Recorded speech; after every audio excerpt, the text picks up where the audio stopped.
Turnberry. The players all want to be a Turnberry. Everybody wants to be a Turnberry, so we'll see how that works out. Nice little commercial for Turnberry there. Welcome back to State of the Union. President Trump is in Scotland this week, visiting 2 of his golf courses. Back here at home, of course, he faces a lot of questions, both about what's going on here and what's going on abroad. My panel joins me now. Let me start with you, Congresswoman.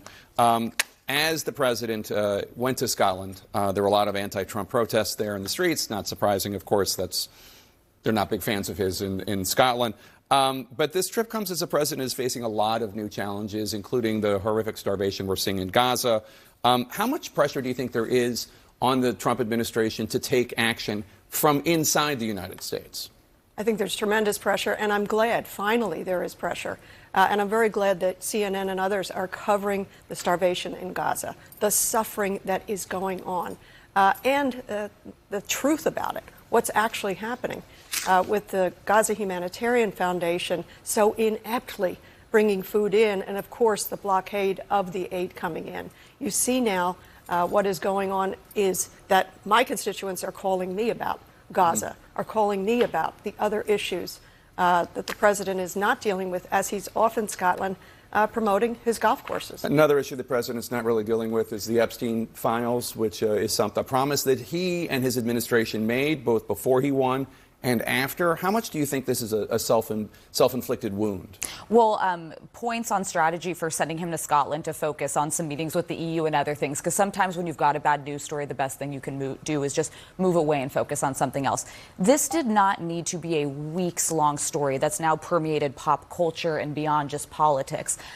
Donald Trump, many people around him ran on getting to the bottom of what happened with Epstein, bringing people to justice. He needs to somehow get this back to the Department of Justice, say he's not talking about it, don't be talking about pardons for Ghislaine Maxwell and others, and be able to focus on his agenda. The fact that this has dragged out for so long is just pure malpractice by those advising him and the president's inability to stay on message. He's got to get back to a proactive message, because this is something that we're a year and a half out from the midterms. There's going to be 20 other news cycles that happen before then.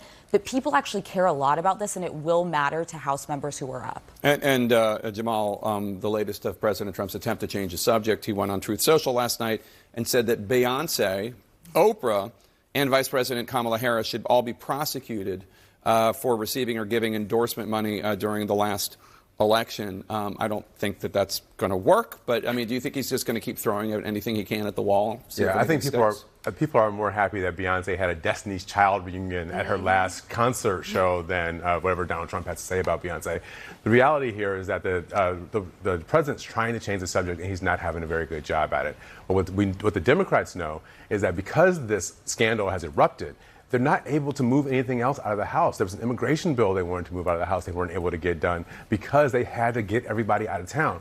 The reality is this is keeping the Trump administration from moving forward, and that might be the thing that's the most important for the American people, is that bad things aren't happening because this guy can't get out of his own way. And a lot of this is as Jamal just noted, a lot of this is Republicans who want these files released. Look, I think you released the files, but look, I think we look at the data. What does it tell us? The president still maintains 90% approval among Republicans. You look at, from a Democratic perspective, 63% of young voters are not in favor of what Democrats are doing in terms of leadership. Around 26 to 30% overall are looking at the Democratic Party and saying this is a party that doesn't have a cohesive message and strategy to challenge Republicans, which is something you certainly wouldn't want coming from your constituency.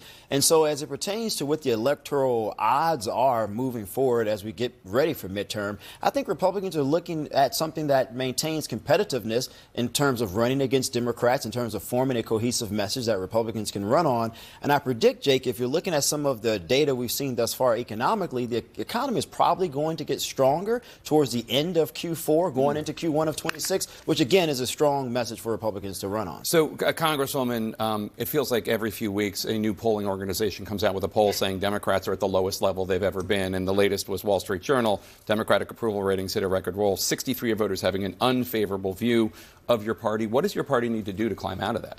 I have to speak to 2 issues that just came up here. What I regret around the Epstein files is nobody talks about the victims. We need truth, transparency, and justice. Every time we talk about this, these now adult women, they were children. Let's remember this. Yeah. Many of them were children who were trafficked. That's the whole who were reason. raped, There who needs were to be assaulted. justice for these women. Justice for the women. Yeah. They are just re-victimized every single time. Release the files. It isn't just Maxwell and Epstein who knows what happened here when you traffic hundreds of girls and women. On the polling, I haven't seen polling that shows the president at 90% of anything. Well, with Republicans? Among Republicans.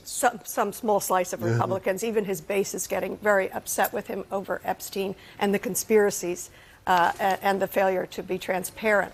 What do I make of that Democratic, the poll? Yes, we're in the doghouse yet again.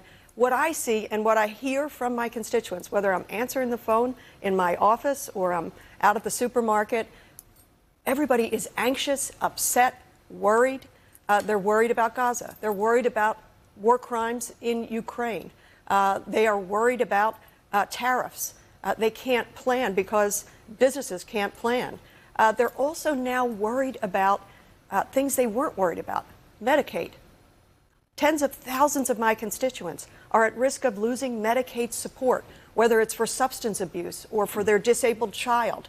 So they're worrying about things they didn't have to worry about before, and they see a president not solving the big issues that are, some of them, very man-made, like Gaza. I think the challenge continues to be that Democrats just do not have a clear leader, so the message ends up being very scattershot. And while I completely agree, release the Epstein files, I think most Democrats have come around to that position.